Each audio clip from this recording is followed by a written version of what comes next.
کوئی بھی فیصلہ لینے سے پہلے 100 بار سوچ لینا، لیکن جب فیصلہ لے لو تو پھر اس پر ڈٹ جانا۔ تھوڑی دیر قبرستان جا اور خاموشی سے بیٹھ اور ان بولنے والوں کی خاموشی کو دیکھ۔ پرانے تعلقات کا پاس اور حیا کم ظرف لوگ نہیں رکھ سکتے، یہ اعلیٰ کردار لوگوں کا اثاثہ ہے۔ میاں بیوی کو چاہیے کہ ایک دوسرے سے خوش اخلاقی سے پیش آئیں۔ بد زبانی سے رشتہ خراب ہوتا ہے، چاہے بد زبانی مرد کرے یا عورت۔ دیکھنا کہیں ناجائز و حرام سے زندگی آسان بناتے ہوئے موت مشکل نہ ہو جائے۔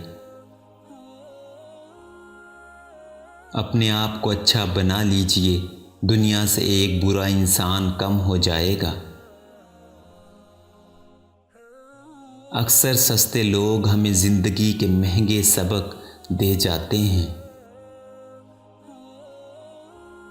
ہمیں صرف زندگی عطا ہوتی ہے، اس میں انسانیت یا حیوانیت ہمیں خود پیدا کرنی ہوتی ہے۔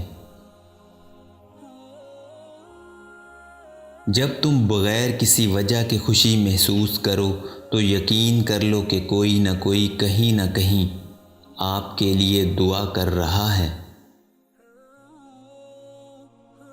کہتے ہیں کہ رزق عورت کے مقدر سے اور اولاد مرد کے مقدر سے ہوتی ہے، لیکن دور نے کیا پلٹی کھائی ہے۔ مرد اولاد نہ ہونے پر عورت کو چھوڑ دیتا ہے اور عورت رزق نہ ہونے پر مرد چھوڑ دیتی ہے۔ اپنے ذہنی سکون کے لیے کچھ لوگوں کو نظر انداز کرنا آپ کی کمزوری نہیں، عقل مندی ہے۔